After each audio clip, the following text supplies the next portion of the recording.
Welcome all बच्चों। आज जो मैं न्यूमेरिकल तुम्हारे लिए लेकर के आया हूँ वो इंजीनियरिंग सर्विसेज का है, जिसको मैं आईईएस कहता हूँ। 2020 का क्वेश्चन है, सिमरस मशीन का 20 नंबर का क्वेश्चन है और चुटकियों में बन जाएगा। इतना आसान क्वेश्चन कभी कभी दे देता है। तुम्हारे सामने है question. A 15 kilowatt 300 volt 3 phase star connected synchronous motor has synchronous impedance of 0.4 plus J4 ohm. Find the motor excitation voltage for full load output at 0.866 leading power factor.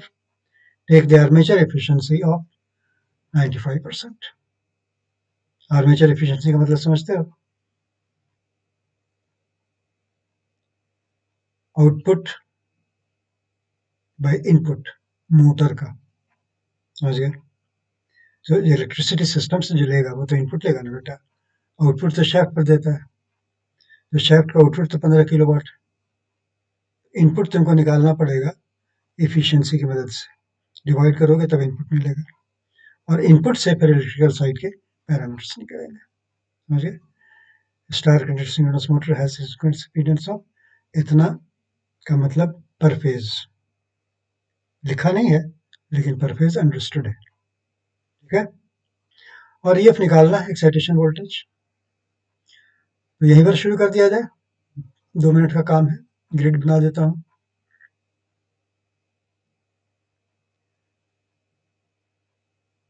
Solution कहाँ चला गया?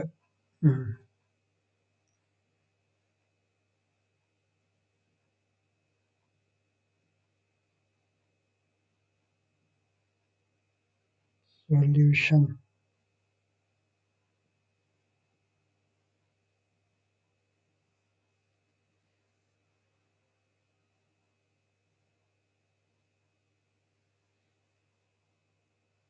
सिंगल लाइन स्कीमेटिक डायग्राम बना देता हूं तुम्हारी आसानी के लिए।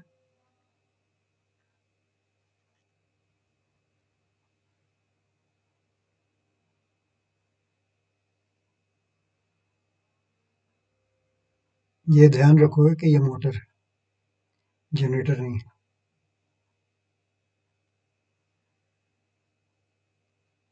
ये मोटर है।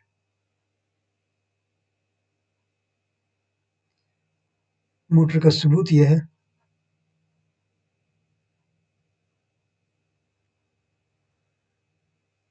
ये सप्लाई सिस्टम से कनेक्टेड है।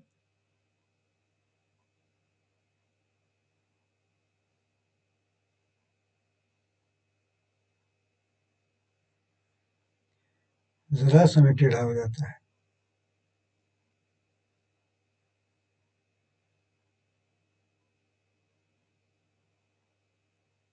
देखो, छोड़ते ही टेढ़ा है। क्या चक्कर है यार?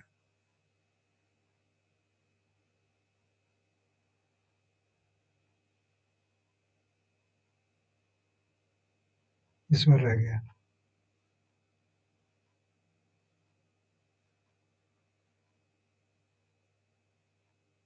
ये इनफाइनाइट बस का सिंबल बना रहा हूं मैं।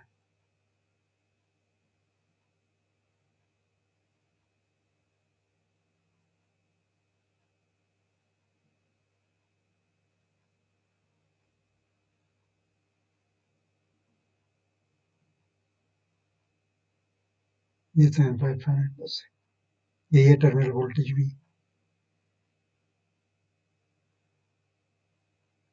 बस का वोल्टेज भी।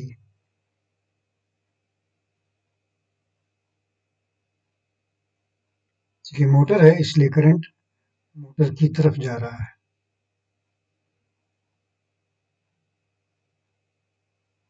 ये है आई ए।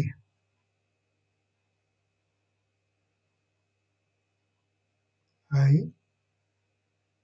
ए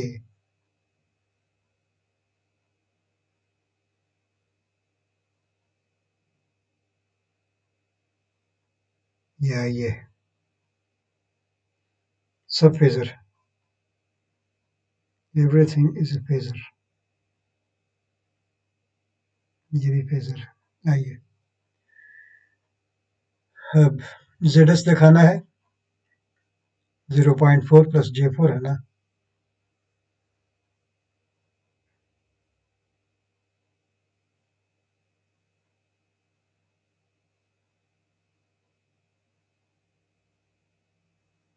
तो J एक्सेस पहले दिखा देते हैं।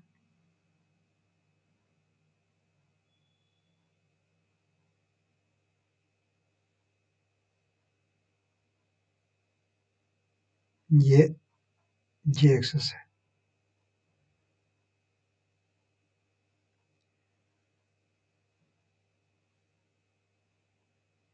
J एक्सेस और ये है RA,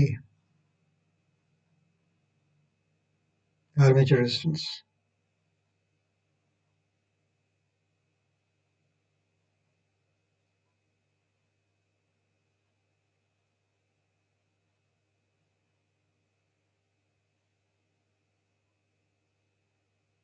ये RA ब्रेक हो गया क्या? चलो चलेगा।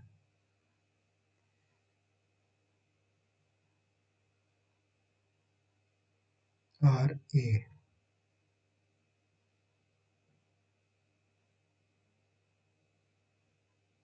फिर ये पूरी चीज होती है ZS, ये फुल होता है ZS।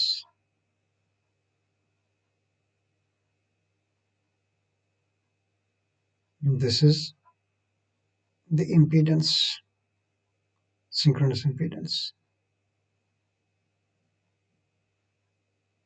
और ये इसका एक्साइटेशन वोल्टेज EF जो तुमको निकालना है।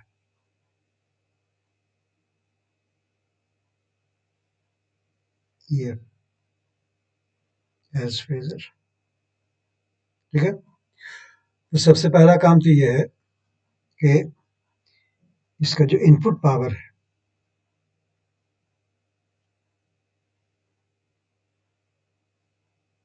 P input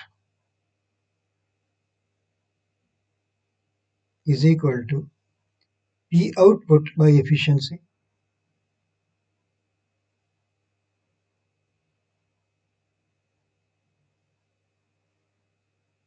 P output by efficiency कितना हो गया?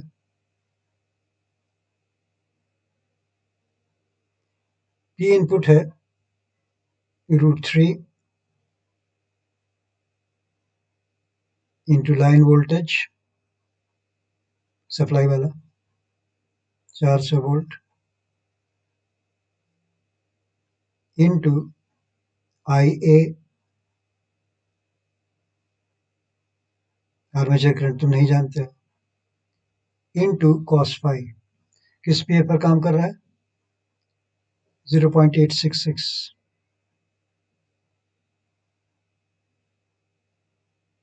ये किसके बराबर है? ये बराबर है 15 किलोवाट आउटपुट है, वाट में कहता होगा 15 इंटू 10⁻³ उसको डिवाइड कर दो एफिशिएंसी से, एफिशिएंसी है 95%, 0.95, इससे तुम IA का वैल्यू निकाल लो। This gives you the magnitude of IA।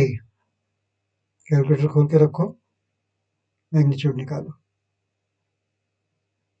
IA is equal to, मैं भी निकालता हूँ, तुम लोग भी निकालो। IA को लिखोगे, ये IA का थोड़ा नीचे रह गया है, चलो ये है ये। IA इज इक्वल टू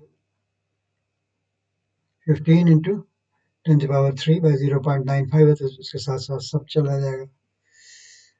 और से देखो 15 into 10⁻³ divided by 0.95 into √3 into 400 400 कहने इंटू 0.866। देखो हिट कर दिया, नजर आ रहा है ना तुम लोगों को? और से देख लो। इक्वल टू यह आ गया 26.3165 टू 26.32 कर दो, कितना डेसिमल प्लेस ले जाओगे? 26.32। ये is equal to 26.32।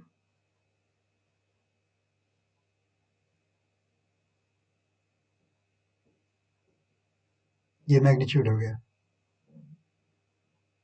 Amperes. Star connected है, इसलिए जो लाइन करंट है वही फेज करंट भी होगा। ठीक है, अब देखो कितना आसान हो गया। जैसे ही आया तुम रेफरेंस फेजर ले लो V को, taking phase voltage, taking V is equal to 400 by √3। Line to neutral voltage यही होगा ना, पर phase voltage. Angle 0 degree as reference phasor. लिखने की जरूरत नहीं है, 0 डिग्री लिख दिया तो हो गया, फिर भी तुम लोगों की आसानी के लिए मैं लिख देता हूँ as reference phasor.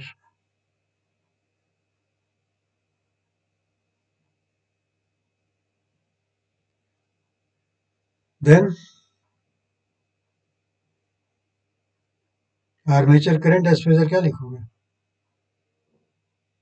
Then IA as phasor is equal to 26.32 angle, leading power factor है इसलिए प्लस कॉस इनवर्स, प्लस लिखते नहीं है, कॉस इनवर्स, ये कॉस है,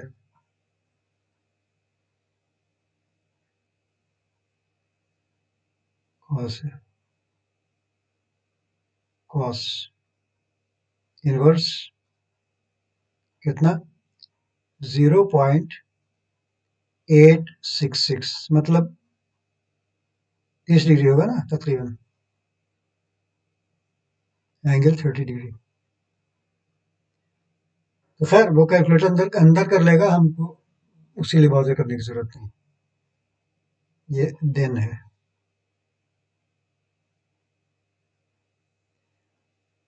और ZS गिवन है, given the synchronous impedance ZS is equal to कितना दिया हुआ है? 0.4 प्लस J4 ओम, 0.4 प्लस J4 ओम per phase, ohm per phase. Then EF का फॉर्मूला सीधा है,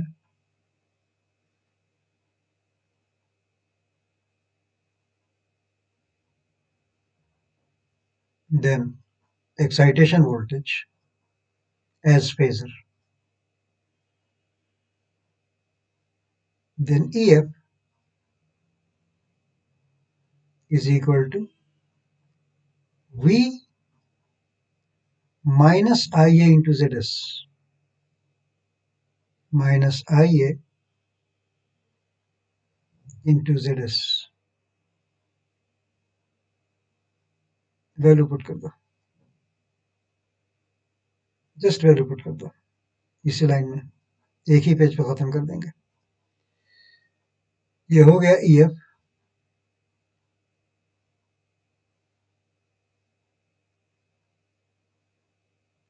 is equal to 400 upon root 3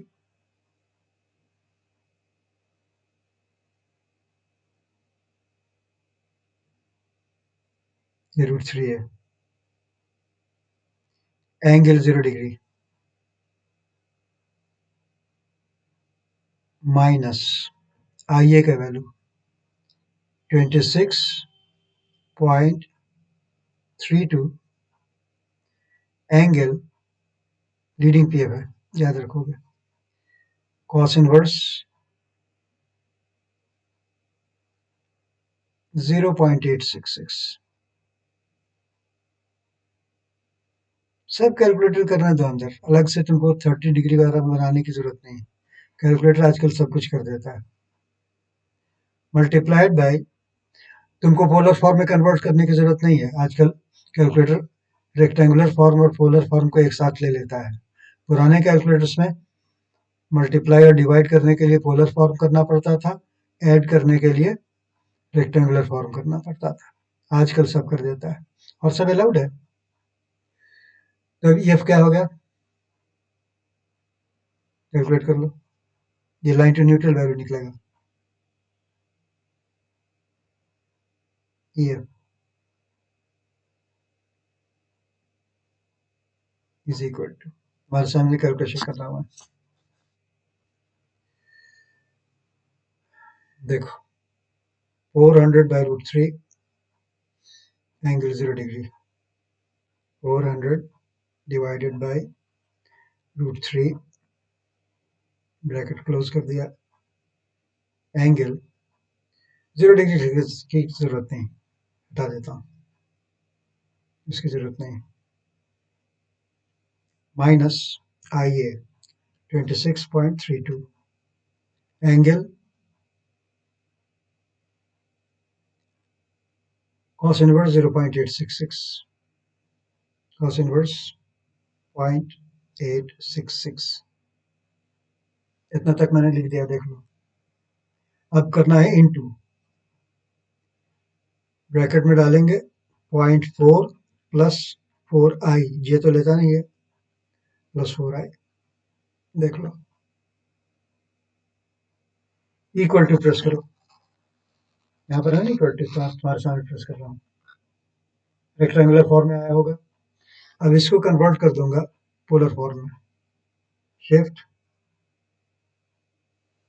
polar form में कन्वर्ट कर रहा हूँ, इज इक्वल टू, यह आ गया 290.916, तो 290.92 ले लो, देख लो, ठीक है। मैं लिख रहा हूँ ई एफ का वैल्यू 290.92, 290.92 एंगल, ये तो एंगल भी देगा, एंगल है, देख लो, -19.359, तो -19.36 लिख देंगे, चेक कर लो, ठीक है। एंगल हो गया -19.36 degree,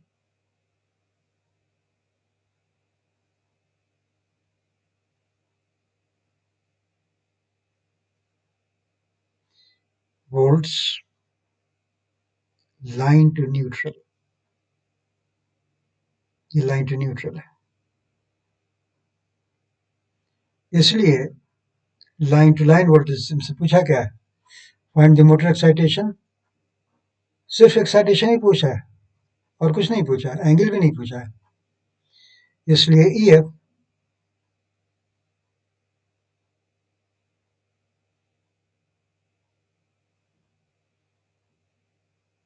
line to line is equal to √3 times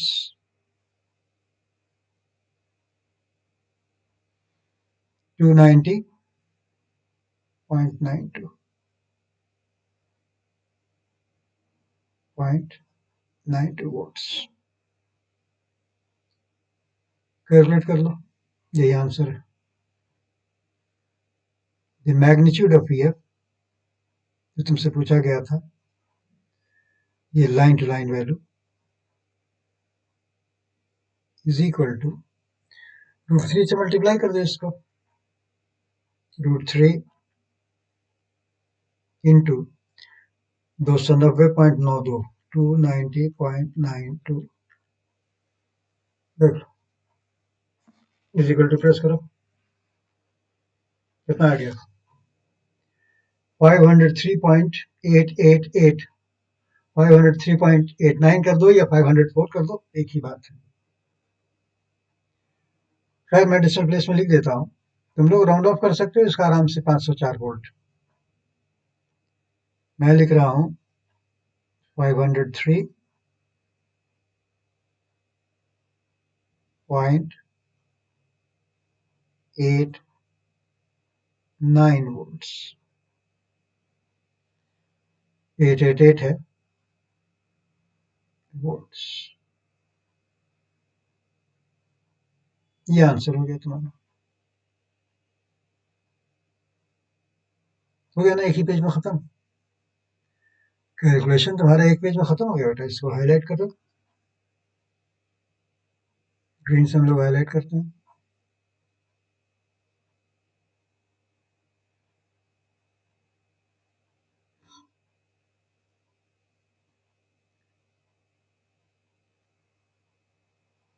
हो गया, न्यूमेरिकल तुम्हारा कंप्लीट है। अब मैं आमतौर पर फेजर डायग्राम से तुम लोगों को समझाता हूँ, इसलिए मैं नेक्स्ट पेज पर इसका फेजर डायग्राम बनाता हूँ, तुम्हारे सामने बनाता हूँ, तो तुमको क्लैरिटी हो जाएगी कि फेजर डायग्राम कैसे बनता है। ठीक है, देखो मैं नेक्स्ट पेज पे जा रहा हूँ फेजर डायग्राम के लिए। तुम्हारे न्यूमेरिकल के लिए रिक्वायरमेंट नहीं है, तुमको समझाने के लिए बना रहा हूँ। तुम्हारा न्यूमेरिकल खत्म हो गया, 20 नंबर तुमको मिल गया। फेजर डायग्राम चूंकि मैं बनाता हूँ इसलिए तुम्हारे सामने बना रहा हूँ फेजर डायग्राम।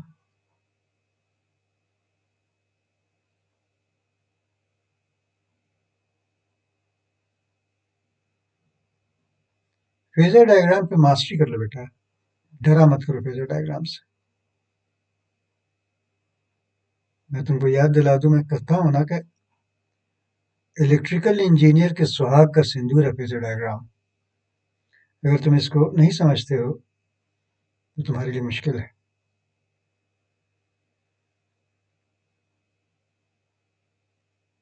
याद रखो कि ये मोटर है। तो मान लो कि हम मोटर का वी लेते हैं, यहाँ पे टर्मिनल वोल्टेज सप्लाई वोल्टेज है, ये ले लिया मैंने we.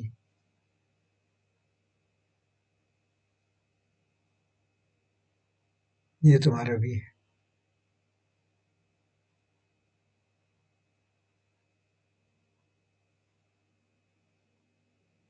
Minus I A Z इस्तेमाल करना है, मतलब minus I A R A minus J I A X S, यही करना है, आई ए जेड एस। अब आई ए ये कहता है कि तकरीबन 30 डिग्री से लीड कर रहा है। रेड से बना देता हूँ,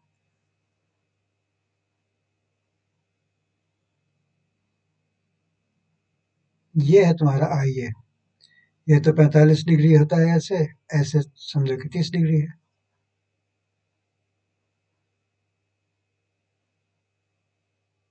ये है तुम्हारा आई ए।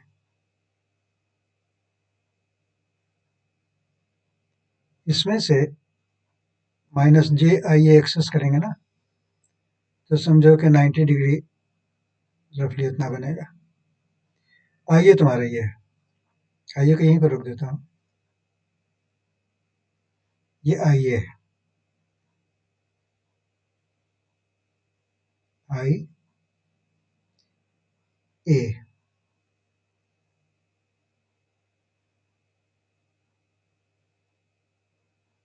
ये आई ए है,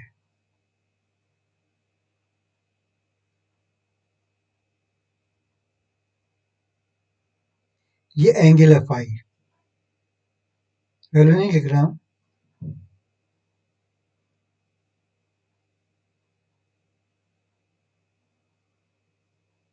ये लीडिंग पी एफ एंगल है फाई। अब v minus J I access minus I R A करना है मुझे, ब्लैक से करता हूँ या क्या कर दूँ, ब्लू से कर दूँ, ब्लू से कर देता हूँ।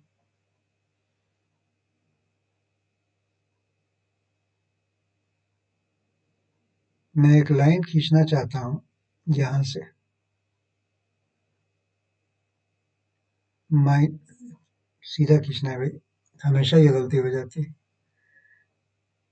यहाँ से 90 डिग्री पर, फिर वही गलती हो गई, इसको किया नहीं, आगे बढ़ गया।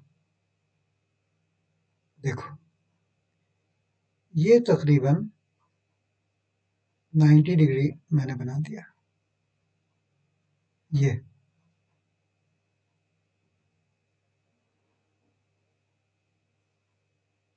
ये 90 डिग्री, इसी को एक्सटेंड कर दो,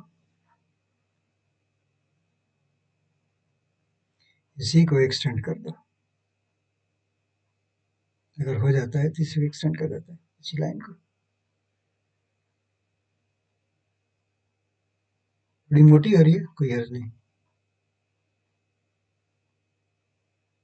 ये हो गया माइनस जे आई एक्सेस, समझ गए। अब इसमें माइनस आई आ रही तुमको करना है, जैसे 90 डिग्री पे होगा,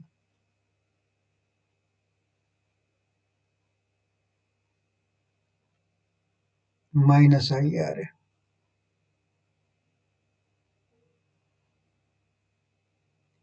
टू दी स्केल नहीं है, इसका तुम ध्यान रखोगे। हम लोगों का जो डायग्राम है वो टू दी स्केल नहीं है।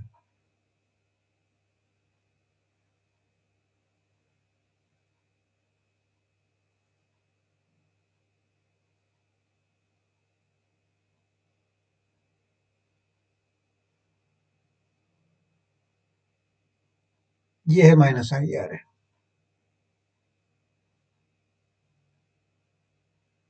एज फेजर इसको कहोगे minus I A R A, arrow का डायरेक्शन आई ए का उल्टा है ना, आई ए उधर जा रहा है तो माइनस आई ए आर ए इधर जा रहा है, और ये है minus J I A access, ये है minus J I A access.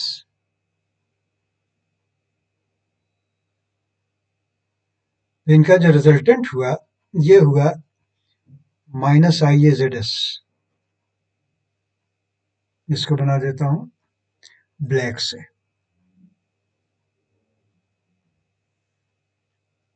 ये वाला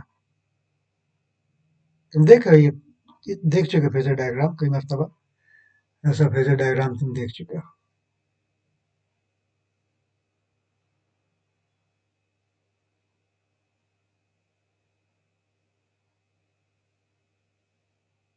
ये हो गया minus I A Z S,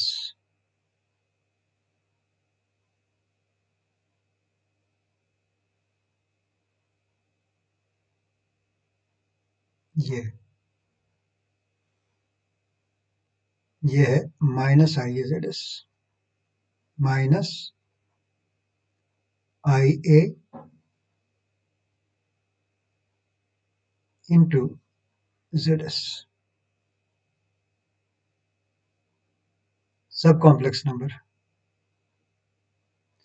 और तुम चाहो तो मैं ये एंगल दिखा देता हूँ, इसी एंगल को कहते हैं impedance angle, theta S. This angle is theta S, value हम लोगों ने नहीं निकाला है, जरूरत भी नहीं थी। ये एंगल है थीटा एस। तो ये सब का रिजल्टेंट मिला तुमको ई एफ। इसको इससे मिला दो सीधा। ये हमेशा गलती होती है मुझसे, ध्यान नहीं देने से। ये जो फेजर है ना बच्चों, यही है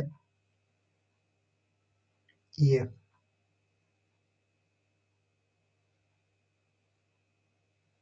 ये है E F, this is E F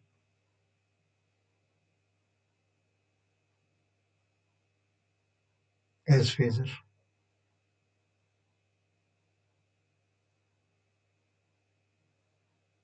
और यही था डेल्टा।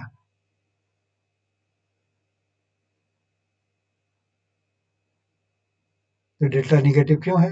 इसलिए कि वी को हमने जीरो माना है एंगल। ये है डेल्टा। ठीक है, तो ये तुम्हारा कंप्लीट फेजर डायग्राम भी हो गया, राइट? तो ये, चलो,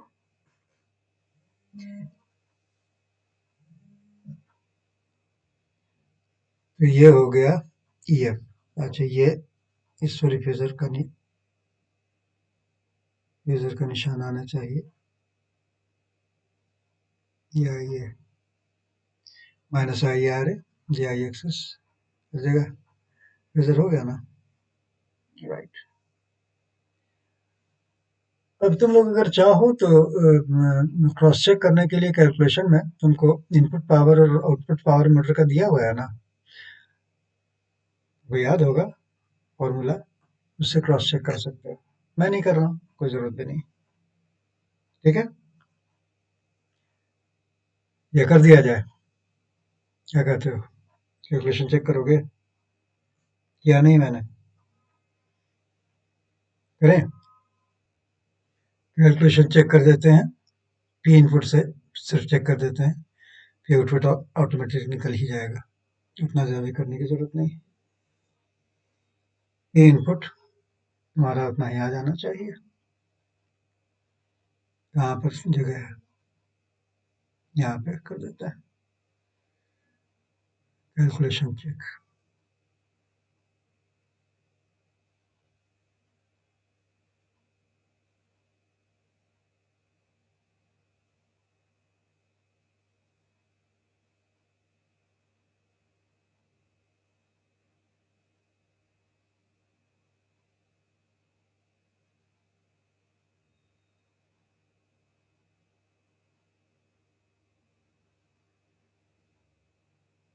कैलकुलेशन चेक। मोटर का पी इनपुट का फॉर्मूला याद करो, क्या था? याद है? P input is equal to, भूल गए? Is equal to V square by Z S cos theta S. ठीक है, minus V E F upon Z S cos theta S plus delta. पिछले वीडियोस को जाके देखना, पावर एंगल इक्वेशंस को देखना। थीटा एस प्लस डेल्टा, ये input power के लिए था मोटर के। अब यहाँ हम लोगों ने थीटा एस वाला तो निकाला नहीं था, तो इस तरह निकाल देते हैं। हियर जेड एस का मैग्नीट्यूड क्या था? 0.4 प्लस J4 था ना,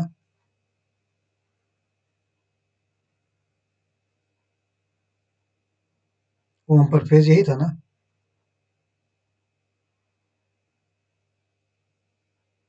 ओम पर पेज चेक कर लो, ये था ना 0.4 प्लस J4, ठीक है। इसको पोलर फॉर्म में कन्वर्ट करो। पोलर फॉर्म में 0.4 प्लस 4i, देखो shift polar R angle theta is equal to 4.0199 है तो 4.02 कर देंगे। 4.02 इज इक्वल टू 4.02 और एंगल है 84.289, तो उसको कर देंगे 84.29। Angle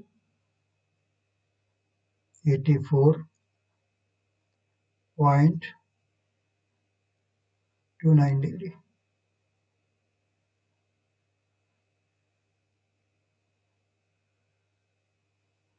degree Om per phase obviously.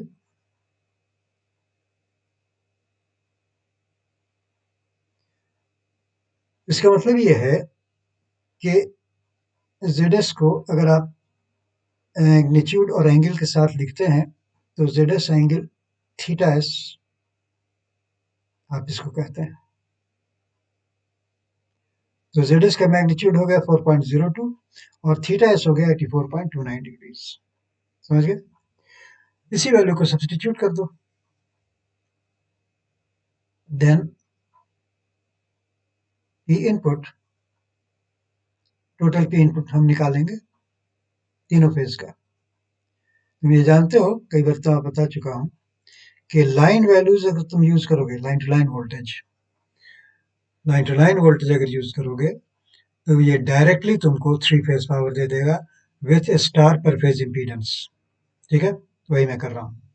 We square, we कितना था 400 का square by ZS 4.02 cos theta s multiplied by cos theta S मतलब 84.29 डिग्रीज। ये तुमको दिखाया था ना, देख लो, एंगल भी देख लो, मैग्नीट्यूड भी देख लो। 84.29 degrees, 84.29 degrees plus minus minus VEF मतलब 400 लाइन टू लाइन वैल्यू, और EF का लाइन टू लाइन वैल्यू क्या आया था 500, चेक कर रहे हैं 503.89, 503.89, 503.89, 503.89 अपॉन ZS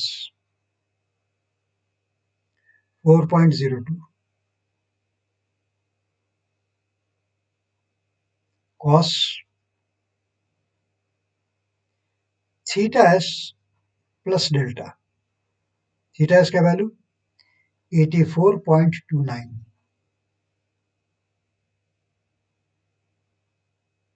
डिग्रीज, और डेल्टा तुमने निकाला था EF के एंगल को देख लो कितना आया था। डेल्टा आया था 19.36 डिग्रीज, 19.36,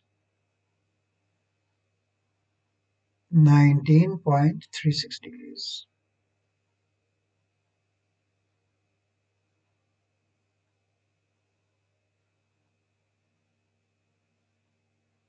19.36 डिग्रीज, ये 6 है। इसे कैलकुलेट कर लो। ये आना चाहिए पी इनपुट जो था 15 किलोवाट बाई 0.95 इसके बराबर आना चाहिए।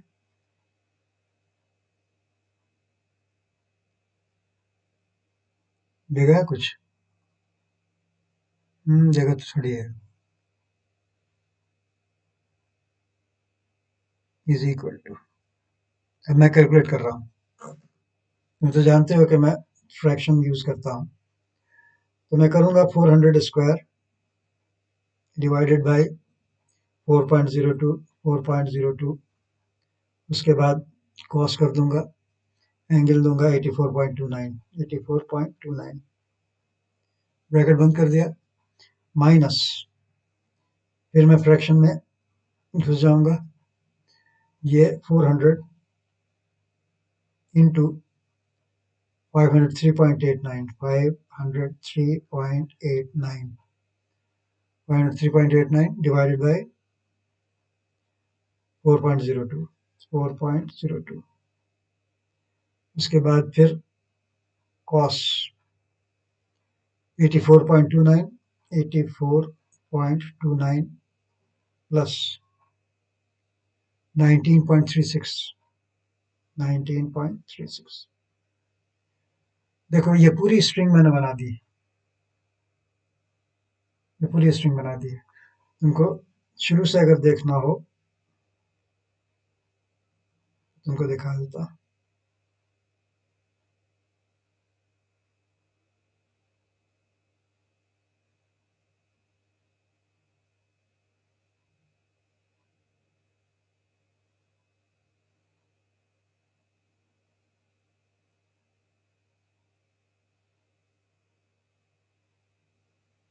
देखो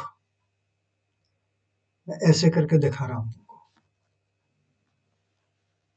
पता नहीं होता है कि नहीं सही, शुरू से देख लो।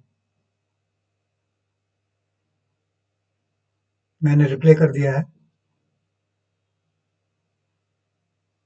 मुझे तो नजर नहीं आ रहा है, कंप्लीट हो जाए तो बोलो। आ गया?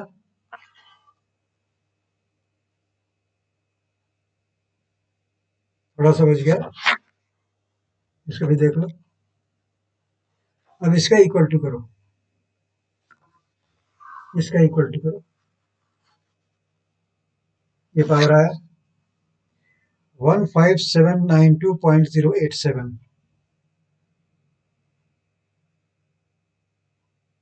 देख रहे हो? मैं लिख देता हूँ, ये वैल्यू आया 15792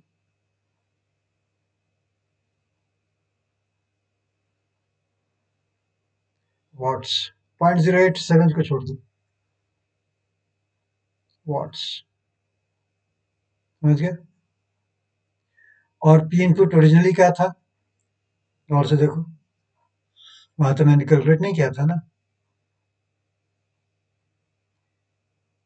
पी इनपुट अभी कैलकुलेट कर देता हूँ, is equal to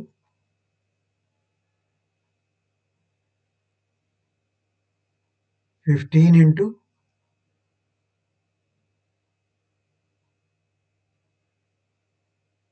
10⁻³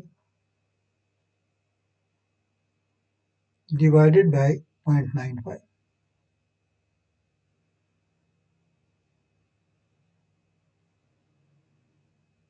divided by 0.95, 0.95 बेटा, 0.95 वॉट्स। कितना हो गया? 15,000 डिवाइडेड बाय 0.95, देख लो, is equal to 1579.47, 1579.47 is equal to 15,789.47 watts. और हम लोगों का भी क्या आया, देखो 15,789 की जगह क्या आया, 15,792। तो इतने कैलकुलेशन में जो आपने अप्रोक्सीमेशन किया तो उतना तो आना ही है, इसलिए it is perfectly okay. Okay है। 15.79 किलोवाट तकरीबन ये भी नहीं बेटा, इसको देखो किलोवाट में, देखो 15.792 है ना, यहाँ कितना है 15.79 हो गया ना, हो गया ना, तो चलेगा, कोई उसमें परेशानी की जरूरत नहीं है। ये काहे नहीं, दो वाट का डिफरेंस क्या आ गया, 4 वाट का डिफरेंस क्या आ गया, जस्ट डोंट वरी, बिल्कुल मत खाओ, कोई घबराने की जरूरत नहीं। ठीक है बेटा, तो ये फेजर डायग्राम भी हो गया, कैलकुलेशन चेक भी हो गया। तुम लोग चाहो तो जो 15 किलोवाट है उसको भी निकाल लेना, और डेवलप्ड पावर डेवलप्ड का फॉर्मूला है ना, वही पावर आउटपुट होता है मोटर का। फॉर्मूला याद है, V F by Z S cos theta S minus delta minus C F square by Z S cos theta S, उसको देखोगे तो 15 किलोवाट आ जाएगा, वो मैं नहीं कर रहा हूँ। ठीक है, चलो तो इस वीडियो को खत्म करते हैं, ग्रिड को मिटा दें।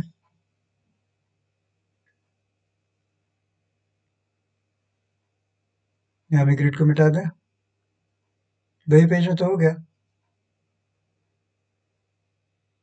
हाँ 2 ही पेज में सब कुछ कर दिया हम लोगों ने। ठीक है बच्चों, तो इजाजत दो इस वीडियो को खत्म करने की। मैं चेक कर लूँ कि रिकॉर्ड हो रहा था कि नहीं। हाँ रिकॉर्ड हो रहा है, गुड। ठीक है बच्चों, have a nice day, I wish you all the best, good bye and good luck. मैंने काफ़ी न्यूमेरिकल बना दिया सिंक्रोनस मोटर पे, सिंक्रोनस मशीन पे, हर किस्म का न्यूमेरिकल तुमको बना दिया, प्रैक्टिस भी करवा दिया। तो अब ज़रा थ्योरी पार्ट पे कंसंट्रेट करेंगे, तो तुमको थ्योरी अब ज़्यादा देंगे, इसलिए कि तुम लोगों का गेट का एग्ज़ाम भी है ना। तो सौरभ सर ने कहा है कि सर ज़रा थ्योरी पार्ट को सवेरे समेट दीजिए, ताकि दिसंबर के एंड तक थ्योरी कंप्लीट हो जाए, तो न्यूमेरिकल बाद में भी होता रहेगा, बात जायज़ है उनकी। ठीक है, तो इस वीडियो को यहाँ पर ख़त्म कर देता हूँ बेटा, स्टॉप रिकॉर्डिंग, स्टॉप।